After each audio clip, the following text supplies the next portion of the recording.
Now I would like to present our panel discussion, moderated by Joseph Lemoine, who is our Deputy Director of the Freedom and Prosperity Center. Thank you, Yumna. It's been quite a day.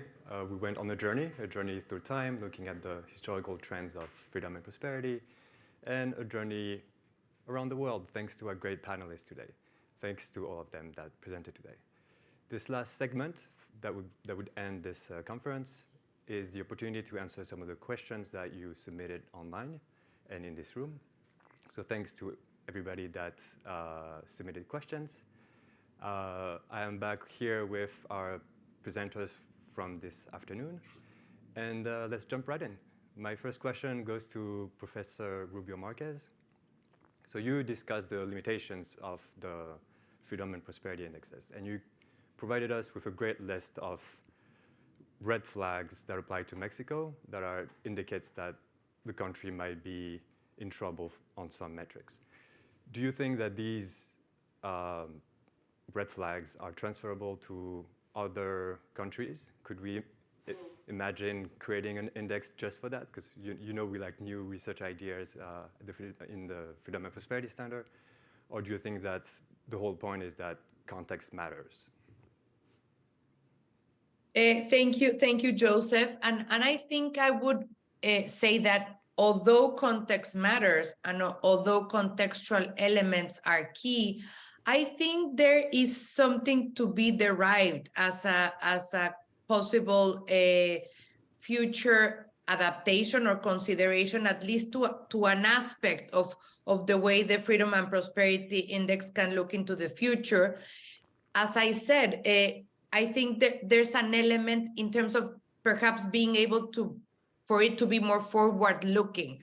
So not only taking a picture of the way the country is now, and the way the country looks at this point in time, in terms of all the elements and the components that my colleagues here have discussed at large that conform the index in both the freedom part and the prosperity part, but how we can create a sort of early warning system. So like a flag, whenever you have evidence, you have information, and you have contextual evidence, and of course analytical evidence, that the country is having a series of changes into the elements of either the freedom or the prosperity component that is making us think that a new different scenario and a new different categorization is coming to the future.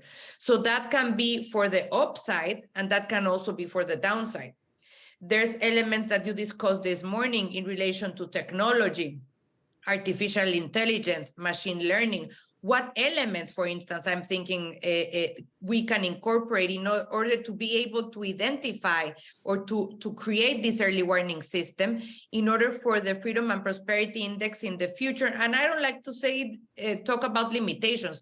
I think there was wide discussion on the robustness of the Freedom and Prosperity Index today, but you can have also additional elements and areas of opportunity to see it as a different tool, not only as an analytical and the key analytical tool that it is today in order to compare different latitudes and to compare the country within itself in different evolution of these, the evolution of several elements to this index and its components, but also an early warning system of how the index might be looking in the coming months, how the index might be looking in the coming years, according to these features that we can identify in an early way and an early manner. And with this, I conclude, I do think that there is a space to do something like this for the index, and that is not only privative to Mexico. Of course, context matters, but it's basically a trend worldwide. And this is speaking about the dynamism of this index. I think incorporating an element of dynamism and an early warning system for the future would be key for a key and a very valuable tool for the analysis and for decision making, and for something that the Atlantic Council is concentrated on, which is advocacy. Thank you, Professor, for these valuable insights. one of the things on your list was the uncertainty of investments. So now I turn to Professor Shah.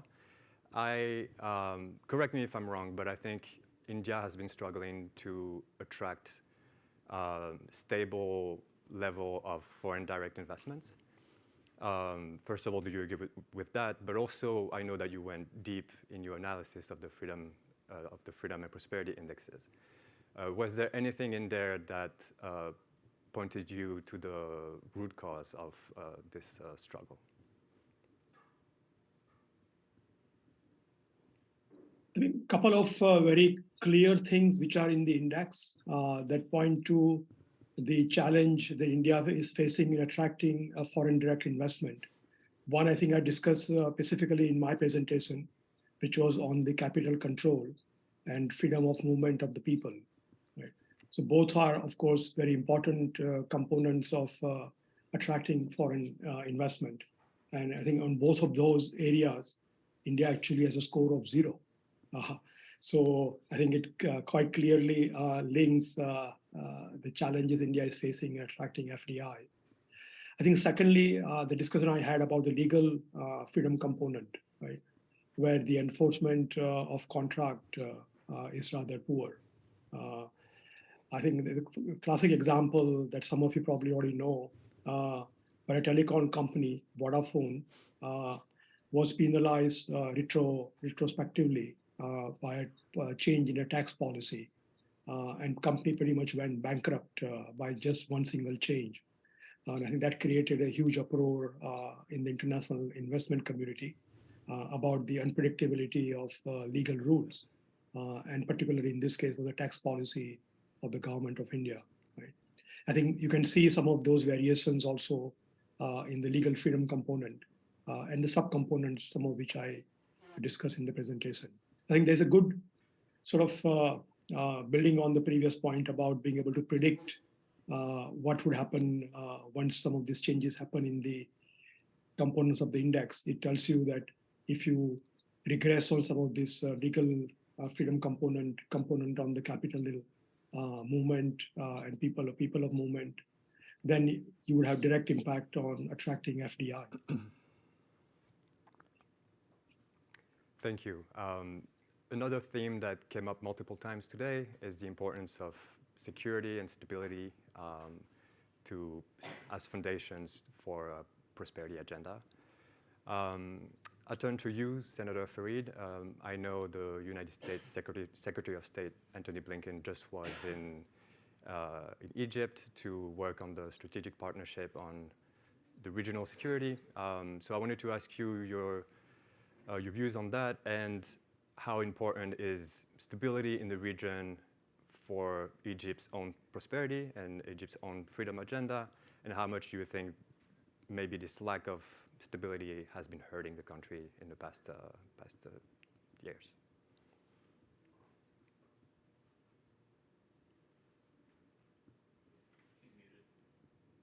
I don't think I can hear you here, so maybe there's an issue with. Sorry, it's my bad now. Yeah, okay. Can you hear me now? I'm sorry, I was muted. Well, again, thank you for your question. The stability in the region, it's extremely important for a country like Egypt. You know, geographically, Egypt is on the corner of the continent per se, and it's surrounded with many countries suffering from instability. Egypt itself, you know, have been affected with that, causing a lot of border infiltration by Islamic terrorist groups from one side, smuggling military-grade weapons across the borders, trafficking in human, and this was a major issue, you know, being a transition country for trafficking in persons to Europe, and also a transition country when it comes to smuggling military-grade weapons to Islamic terrorists, whether in Sinai or they can use it in the Palestinian territories and increase the instability and clashes between Israel and the Palestinians. So This is from one aspect. The other aspect, it's about the Egyptian workers who work in Libya and also in Gulf areas. So with instability in these regions led to thousands of Egyptian workers going back home to Egypt, in a very difficult time, because by that time, I mean, the past decade, Egypt itself was suffering from instability due to two revolutionary waves and severe wave of terrorism, targeting the Coptic minorities and tourists. Thirdly, which is more important, that the Suez Canal and having instability like the war taking place in Yemen, and threats going on the Red Sea will definitely affect the global trade and, of course, the passage of this canal. So the four major foreign currency resources for Egypt are the exports, and as you remember during the presentation, we showed that the competitiveness of the exports are not as good as it is due to the government interventions from one side and artificial exchange rates. Adding to that, tourism, and this is also impacted badly due to the lack of stability, but this time globally, because majority of the tourists visiting Egypt come from Ukraine and Russia. Thirdly is the Suez Canal, which is, of course, would in case of any escalation in the Red Sea, it would be negatively impacted. And finally, the remittance from the Egyptian expats working in Gulf and other neighboring countries. So this instability in these countries would definitely impact this area. This is from one side. The other thing, that when it comes to regional cooperation, for example, there is a regional cooperation model that I found it very interesting, which is the Qualified Industrial Zones, or the QIZ. It's a cooperation, regional cooperation between Egypt and Israel and Jordan and Israel too. And via this framework, the goods manufactured in both countries can enter the United States markets with a preferential duty and customs rate. So there's also one important thing that would be impacted negatively if there is instability in the region.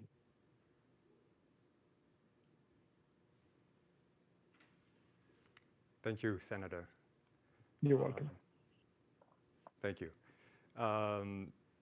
So if you're in this line of work, if you do any research, you hear quite often that correlation is not causation. So I'm very excited that this afternoon, two of our presenters use our indexes to look into actual causal links.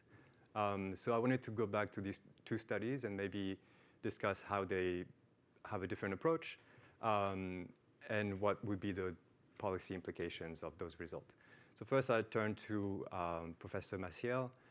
Can you tell us a little bit more what a bicausal relationship means? Because in the policy, we tend to say that it goes either from freedom to prosperity or from prosperity to freedom. And some people talk about a feedback loop. So is that what a bicausal relationship means? A bicausal relationship is that in terms of temporal precedence, freedom or increase in freedom precedes prosperity, and increase in prosperity precedes increase in freedom, in a way that we have some kind of virtual circle. So if you have any shock, for example, in terms of theoretical relation from freedom to prosperity, so any shock in any institution that increases freedom, these tend to increase prosperity, and the environment, the new environment of prosperity can enhance new policies of freedom. So this is the idea of the causal relation. So we have this in the short period of time, 2006 to 2021. I have to say that in this period we found this result. So we have also vicious circle. So bad institutions, low economic freedom, low prosperity that can help to decrease economic freedom and so on by in temporal precedence. So in terms of public policy, we have to say that institutional change, institutional shock, for example, Professor Ben Powell told about Georgia that did this. So these tend to increase prosperity, and the increase in prosperity can increase a little bit more freedom policies. So this is the idea. If you have this institutional break, or institutional shock, you can enter in a virtual circle. Thank you. Well, Professor Powell, in your research, you focused on economic freedom, and you found a causal effect from economic freedom to prosperity. To remind our audience, the Freedom Index of the Atlantic Council measures three things: economic freedom, political freedom, and legal freedom. So in your opinion, is it that economic freedom should go first? Is it that the other two are less important? Do they come after? What would be the policy consequences of those findings? All right, cool. Well, let me put this two different ways first. So I'll relate it first to what my friend and colleague Vlad was saying, and he was very careful in his remarks. So Granger causality kind of has a misnomer. It doesn't really establish causal. Vlad multiple times said temporal. It's about what comes first. So that doesn't necessarily tell you that the prosperity then causes freedom. It just says that there's a sequence of timing where that also occurs. Whereas what I was trying to get at with matching or other modern methods like synthetic controls is building the counterfactual where everything is the same except the change in freedom, which then allows you to isolate the cause. It's essentially trying to create a world where you have lots of comparisons as good as North and South Korea, where one adopts capitalism and one adopts socialism, which allows you to say something more causal. Fortunately, we don't have a world with many North Koreas to compare their counterparts to.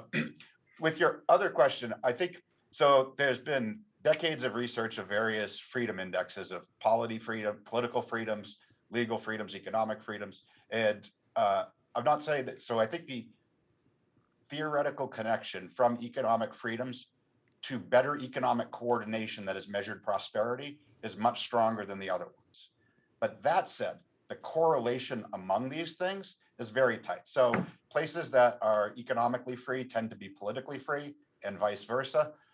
If you think of it as quadrants of political and economic freedom, you get clusters of countries that are free and free, unfree and unfree, but those off diagonals are kind of weird.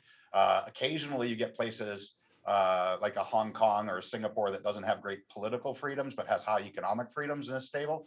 The other off diagonal is very unusual, the so-called democratic socialism, where you have good political freedoms, but not economic freedoms. That's the unicorn. That's not out there when they do pop up, which remember, Venezuela was democratic when Chavez first came to power.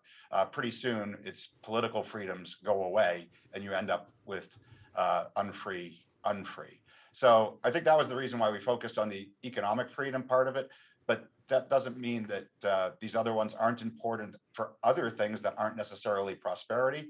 And it also doesn't mean that it's not correlated, that by getting greater economic freedoms, you tend to create processes that generate greater political freedoms in other areas. And those are important for a variety of reasons, whether they raise life expectancy or per capita GDP or not. Thank you for clarifying for those here that don't have a PhD yet, I guess.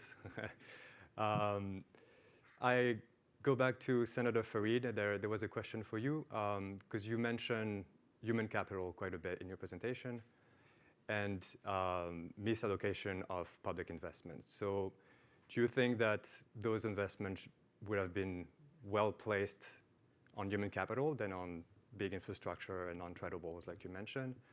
And how do you think, how important is strong human capital for Egypt's prosperity agenda?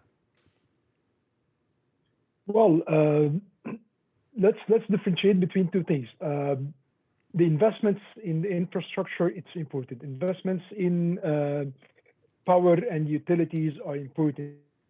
Investments in housing are important, but the question, it's not about its importance. The question is who gonna execute it and who gonna invest it.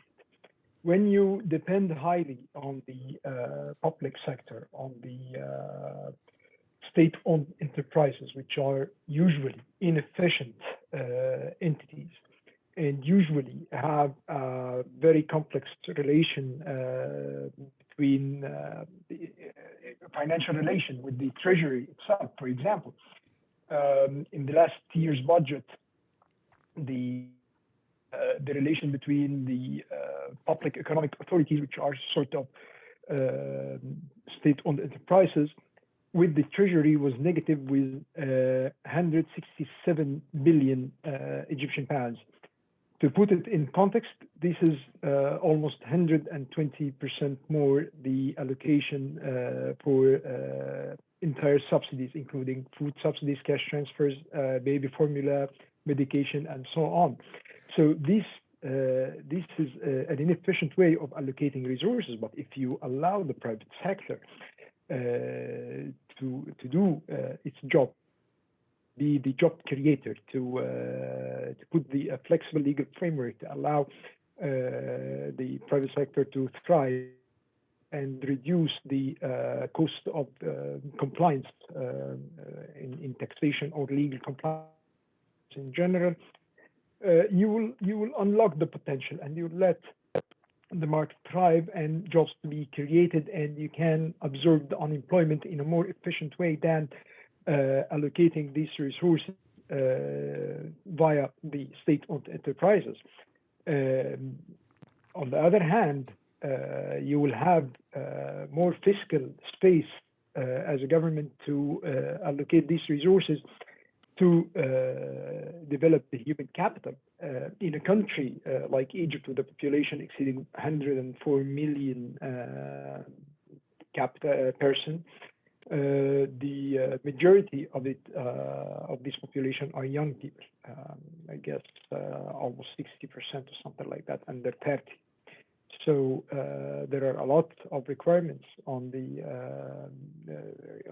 human capital expenditure when it comes to education, and not just offering the service. Yes, we have a very high enrollment rate in the schools, but still about the education quality itself, we have a very dense public schools. The same goes to the healthcare. Yes, there is progress taking place, but again, when it comes to the quality, there is a problem with the quality, and there are barriers, offering a higher quality services. So what we need is simply to put a well-defined role for the state when it comes to the economy, and to set a model where the government enhance and work on improving the investment climate, reduce the legal barriers and executive barriers, the entry and exit barriers, have a more flexible exchange rate, and finally allow the private sector, to thrive by not increase the intervention by the state-owned enterprises. And in a sense, I believe this is the right way. And right now, I believe the Egyptian government start to take some serious steps to de-invest in some major sectors. But of course, it came at a high price due to the crisis that we are facing. Thank you. Thank you. So throughout the day, we received quite a good amount of questions on China. So let's talk about China. One question referred to the West and pretty much most of the world bailing out China by investing and allowing for trade exemptions, and basically not letting China suffer from its own autocratic regime. Maybe we can go first to Professor Rubio-Marquez. How do you think, do you think that this vision of this relationship we have with China is correct? But also, how much do you think that this has been hurting some other countries' development agenda, freedom agenda?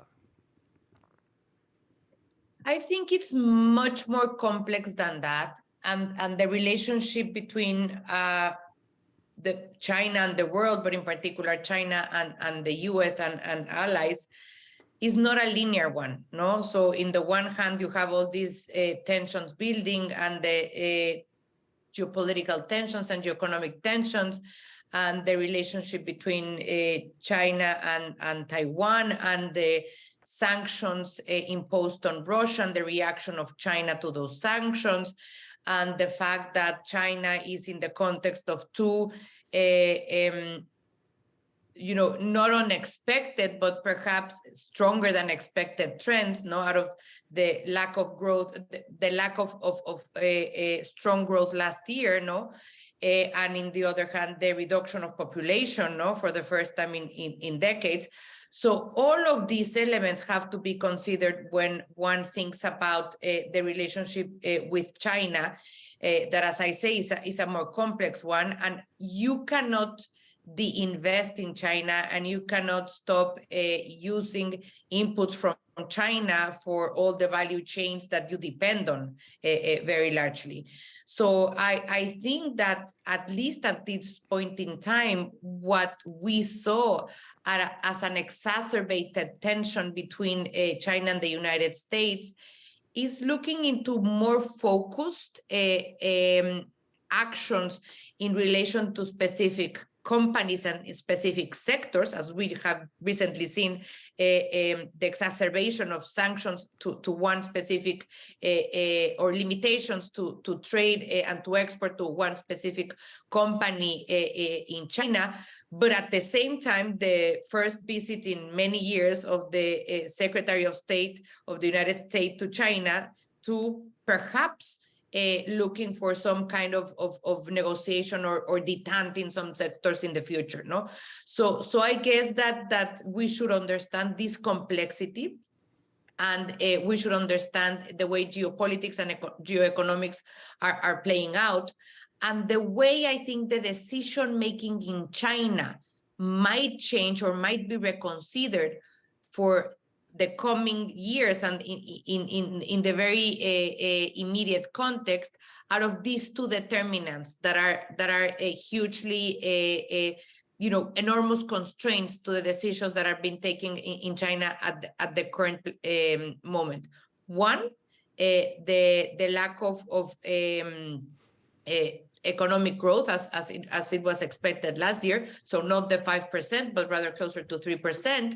And then in the other hand, the reduction of population. And then, of course, the reopening. We're yet to see the effects of the reopening of the Chinese economy and how this will play out. And more broadly, it's even more complex. No, I come from Latin America, and of course, the relationship, particularly that of the last 10 years, in relation to investments of China in Latin America, have increased significantly, and that creates more complexity and less margins of action in relation to what your question was since the beginning. So I would advocate for a series of more complex analysis to that, and looking into what the constraints in relation to the juncture will be playing out as of a new position, perhaps from the China side, but also even from the US side. Thank you very much. Professor Powell, I turn back to you. You talked quite a bit about the importance of economic freedom, but how also they interact with political freedom and the rule of law. What are your views on China's current growth trajectory? Do you think because it's lacking some of the others, its economic freedom model is doomed to fail, or do you think it's going to continue growing? Can you tell us what you think? Well, we have to distinguish between levels and changes in freedom when thinking about China. So at an absolute level, they're not particularly economically free. But in terms of changes, now this doesn't get picked up in the Atlantic Council's index very much, which starts in 2006, but using other measures that go back to 1980, China's made a massive increase in economic freedom from its starting point at the end of the Maoist period with the beginning of reforms with Deng Xiaoping.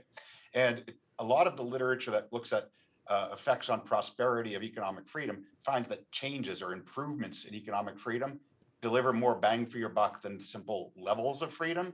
So some of China's big growth that we've seen is reflecting, even though they're at an absolute low level of economic freedom, that it was improving a great deal. Now, in more recent years, basically about the last decade, there's been very little continued increase in economic freedom in China.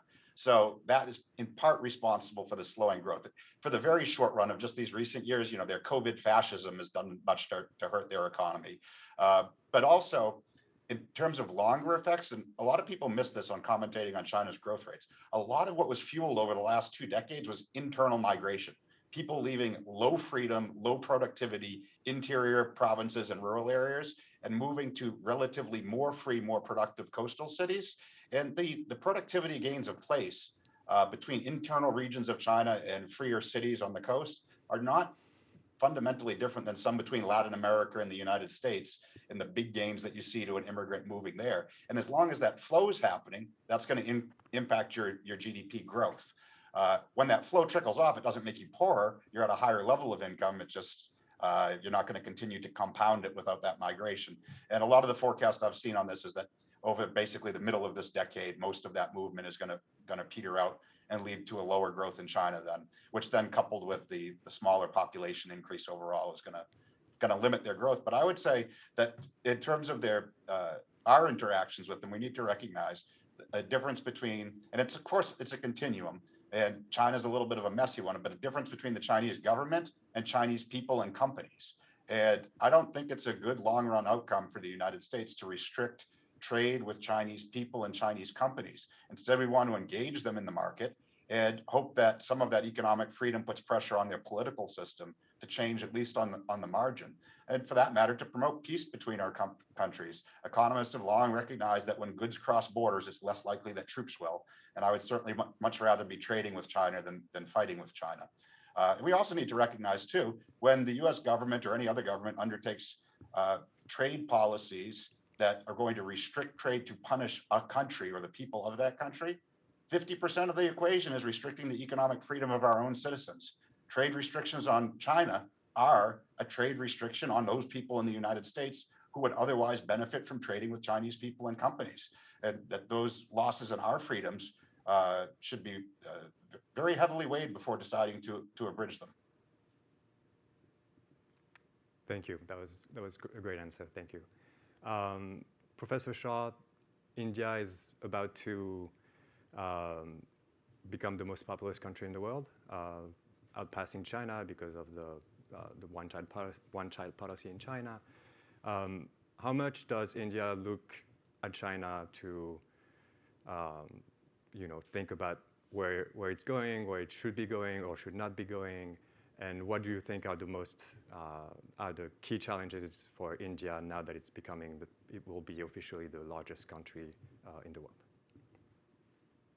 Oh, the key challenges for India, I don't think are any different now that we are 1.3 or 3.5 billion people compared to when we were 1 billion people, right? So it's a small increment in that sense than what we have been.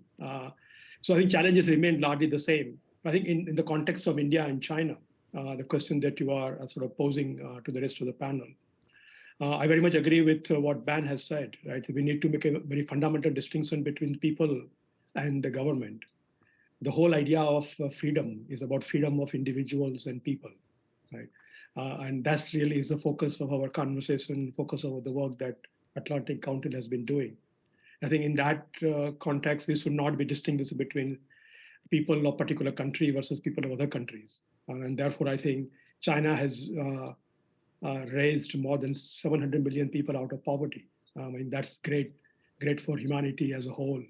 And we should be proud of the fact to the extent that India and the rest of the world has played a role in making that possible. Right. Yes, I think it's important that we distinguish between the people of China and the government of China. And maybe there are ways in which we can think more systematically, more tactically in limiting the power of the government that it can exercise not only on Chinese people of China, but also outside China. And that may require a different way of international architecture that we can create to deal with it. But I think we should always be proud of the fact that we have been helping China and countries like India also to help raise people out of poverty across all of these countries. So I'm very proud of the fact that the economic freedom is expanding in the world, and I think we should take credit for to the extent that we are able to help that process. I think in terms of India's challenges, I think the question that you had asked earlier also about investment in infrastructure versus investment in human capital, right? And I think issue is not so much about what's more important between the two. Of course, both are equally important in my mind. I think issue is, as was pointed out by a colleague on the panel, is who is investing and how are we making the investment sustainable and more productive and effective, right? I think in case of education, India is rather in a unique situation where half of the students in India go to private schools. We just had a budget being proposed by the government of India, and the education expenditure of the government of India is about 3.8 to 4% of GDP. And every year when the budget is presented, people demand that GDP, the percentage should rise to about 6% of GDP on education, right? And that's a standard number, I'm sure, across the world that people throw around, right? But what it does not include is a fact that there are people of India also spending on education. When half of the students are going to private schools, you can imagine that half of the spending almost is done by people in the private sector, right? If you combine the both, the government spending and the private spending is far more than 6% of GDP. So I think often people overlook the fact that different countries have different kind of structures of providing education or healthcare or other social services. And therefore looking at just what government does does not give you a clear picture of what's going on. And of course, more importantly, does not tell you what to do to be able to improve the situation further. Thank you. One of the key findings of today is context matters. Things are not the same everywhere, and indexes are used to find those general trends. And when I was looking at your presentation, Professor Maciel, I noticed that your results were quite different depending on the region you were looking at. Can you tell us more what that means and whether there's a reason behind that, and yeah, if there's any lessons we should get from that? Okay. First of all, I have to say that we have a limitation data. So part of the explanation of the difference between regions, that the region has different number of countries and different number of, so there is this statistical issue that is important to point out. But beside this, we have different regions with different political and economic conditions. So for example, we have the case of China that we are talking about. So low political freedom, on below average economic freedom, increased a lot in the past decades, but not nowadays. We have, for example, America with North America, United States and Canada. We have Europe and Central Asia with Russia, for example. There's this low level of economic freedom and political freedom. Part of the countries of the Europe that we have more freedom than others, and political and economic freedom. So when we look at, through the regions, we see the difference between them. For example, Sub-Saharan Africa is predominantly low level of economic freedom. So we are comparing countries with low level, and also problems of political and legal freedom. So in the end of the day, we have institutional difference between the countries, and this institutional difference explain why the response of prosperity related to freedom is different between the regions, beside the fact that there is a different number of observations in different number of countries inside each of the regions in terms of statistical comparison. Thank you. For our last question for today, a question came for Professor Rubio-Marquez. You mentioned the struggle with freedom of expression in Mexico, and a question came about the treatment of journalists in Mexico. What are your thoughts on that, and do you have any, what could be put in place to protect journalists? Legally, there is a system to protect journalists according to Mexican law. But again, when one has a weak rule of law, when one has weak institutions, when one has weak checks and balances, and when there is a deteriorating relationship between power and the civil society, I guess in this case, journalists and the rest of the society in Mexico, and those that do not think the same way that the government does, are put in an advantageous place. So still, of course, there's instances in Mexico, the judiciary may, most importantly, but also the legislative branch, and in the other hand, international organizations. There have been many requests for the Inter-American system to protect the journalists in Mexico, and also for larger human rights associations and institutions, international institutions. So I think there's that infrastructure, but I think the most powerful element is to speak up, to be aware that this is happening in Mexico, to create consciousness, and to be able, through these kind of fora and other fora, to pinpoint that this is a feature of the current Mexican regime, and that it is something that shouldn't be happening, and that is something that the international community should be watching closely. No, so for instance, this is the legal domestic and international framework, but there's even other elements, like for instance the negotiation of the current free trade agreement between Mexico and the European Union, in which there's a democratic clause in which all of these elements play a specific role. No, so I think there's also a series of other institutional arrangements and treaties that also need to acknowledge that this is happening in the country, and the more and more we voice this out and consciousness is created, and the legal instances and different international institutions act upon this, I think is the most we can do at this moment in time. No. Thank you so much. This was the last question for today. So thanks to everybody that submitted those questions online and in this room.